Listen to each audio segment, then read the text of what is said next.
Okay, let's go ahead and go over this homework 9. So when we're calculating out these pHs and pOHs and concentrations and whatnot, I want you to be able to look at a number that's given and be able to determine about what the pH or whatever is going to be. So for this first problem, what if the 2.59 wasn't there? What would they answer for the pH be? 5, right?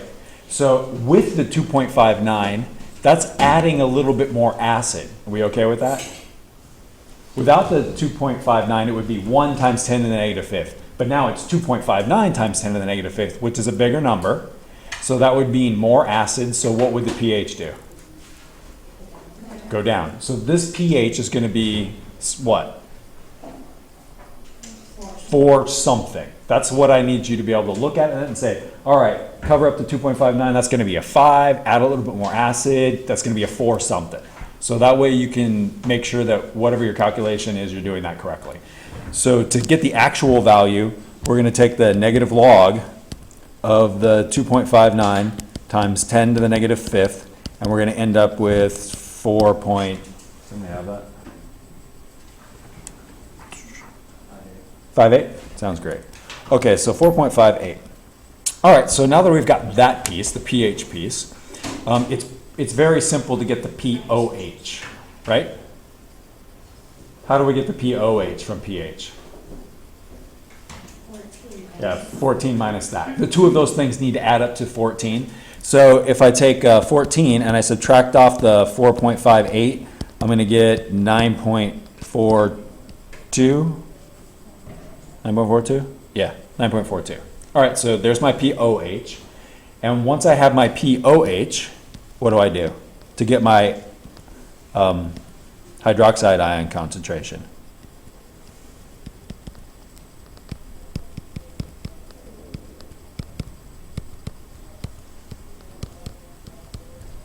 You okay with that? All I did was took the pOH and threw it up as an exponent, a negative exponent for the 10. So that's a perfectly acceptable number. If you'd like, you can place that into your calculator, 10 to the negative, so 10 caret negative 9.42, and hit equals, and it'll give you a scientific notation number. Something times 10 to the negative 10th is what you'll end up with. Either one of those are totally fine. Is there another way we could write the pH concentration? Sorry, is there another way we could write the H plus ion concentration? It was given to us in the problem, but we can do it another way now. Are you okay with me saying that the H plus ion concentration is also equal to 10 to the negative 4.58? So this number right here and this number right here, they're exactly the same number. 0.5 and a half, same number. 2.59 times 10 to the negative fifth and 10 to the negative 4.58, same exact number.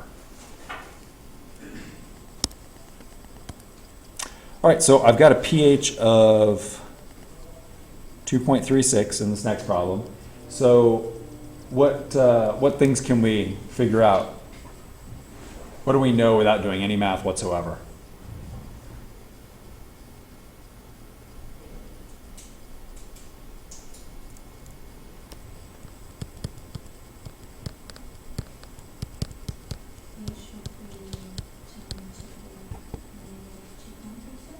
Yep, 10 to the negative 2.36, right? So now I know the H plus ion concentration.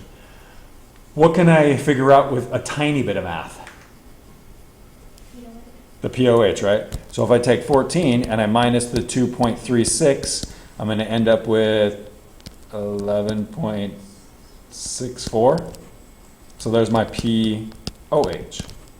And now what can we do with no math whatsoever? My OH, my hydroxide ion concentration, is going to be 10 to the negative 11.64. Pretty simple? Okay, so the next one. What's important to recognize in this question? It's a strong acid. So when we say that it's 0.2 molar hydrochloric acid, that's not really true. What do I mean by that? That's a false statement. Why am I calling that a false statement? What does hydrochloric acid do when it hits water? It completely disassociates. That's what it means to be strong. So is there any HCl floating around in this solution? No, there isn't any. There's none. But what is there floating around in the solution? There's 0.2 molar H plus ions and Cl negative ions. We okay with that? So I already know the concentration of the H plus. So how do I calculate pH?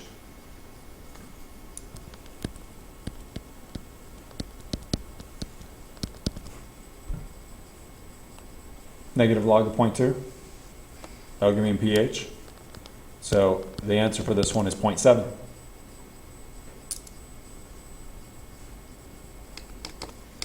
What's important to recognize in the next question? It's a strong base. So is there any sodium hydroxides? Are there any NaOHs floating around in the water? Nope, there are NAs and OH negatives. So I know that my Na plus ion concentration is equal to my hydroxide ion concentration, and both of those are equal to 0.2 molar. All right, so if I take the negative, yikes, if I take the negative log of 0.2, I'm going to get 0.7. Am I done? I'm not this time, right? What did I just calculate? That's my POH. And so then my pH is going to be equal to 14 minus 0.7, so 13.3. Why should it be really obvious that the pH of this is not 0.7? It's not an acid. It's not an acid. This thing is a base, so the pH should not drop. It should go way up. So you didn't calculate the pH, you calculated the POH. So what's different about the next question?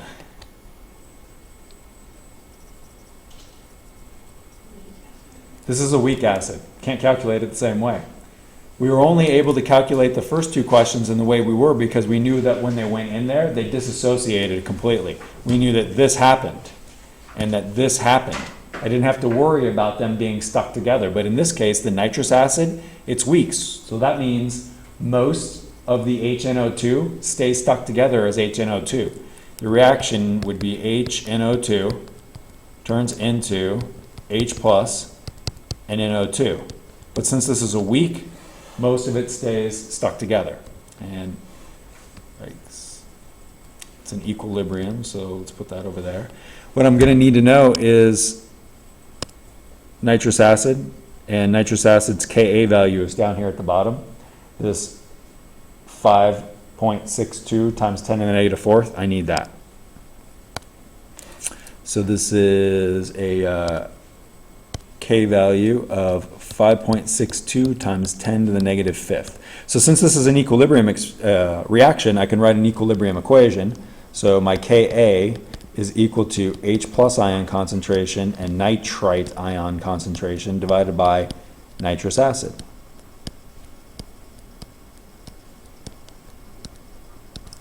And so 5.62 times 10 to the negative fifth equals x times x. Well, let's talk about that for a sec. I know that this denominator is 2 molar. I don't know what the numerator values are, right? I have two variables here. I don't know H plus ion concentration and I don't know nitrite ion concentration. But what do I know about them? They're equal to each other. So then I can make the variable the same variable. So then I can make that x squared and rearrange this equation, and I end up with x is equal to the square root of 5.62 times 10 to the negative fifth times 0.2.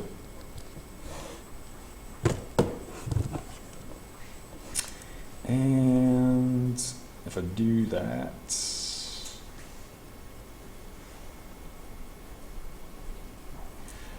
I get X is equal to 0.0106 molar.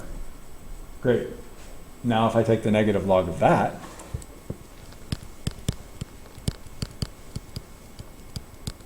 I end up with 1.97 for my pH.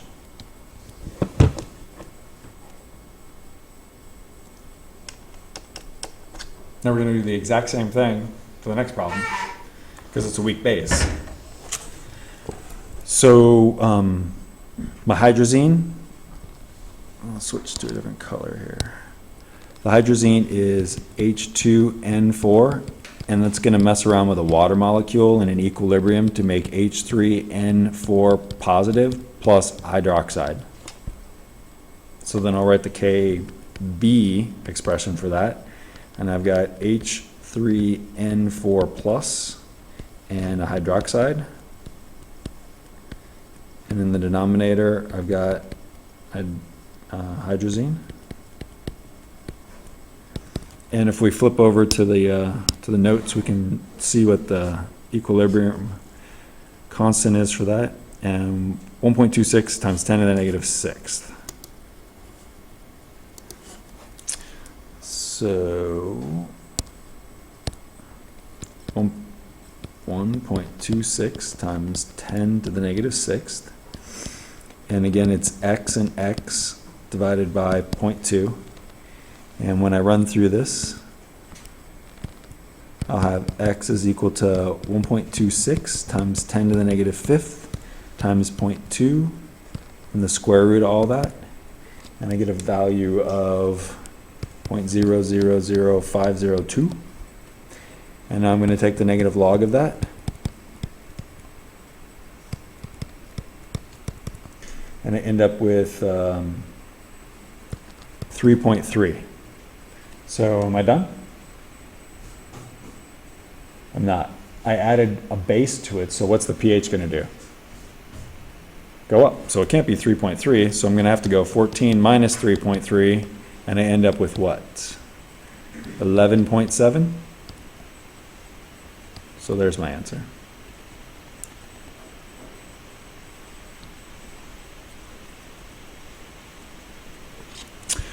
Okay, identify the base acid, conjugate base acid, potassium hydroxide. Okay, so I've got KOH, aqueous, and I've got HBRO3, aqueous. And in this reaction, what am I going to get? It's an acid-base reaction, so my product is what? Salt, and in this case, the salt will be potassium bromate and water. So my base is obviously my potassium hydroxide because there's a hydroxide there, and my acid has to be the thing called acid, bromic acid. So on the other side, which one of those things has a hydrogen to give?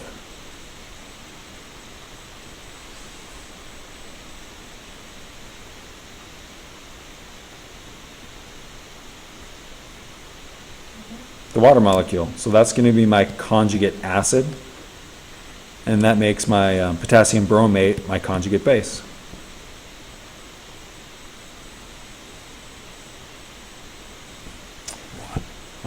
Which one of these is stronger, the cyanic or the acetic acids? So to figure that out, we'll go to this table here. And acetic acid is written right here. It's this 1.74 times 10 to the negative fifth. And then my hydrocyanic acid is down here. It's 6.17 times 10 to the negative 10. What does the Ka mean to you?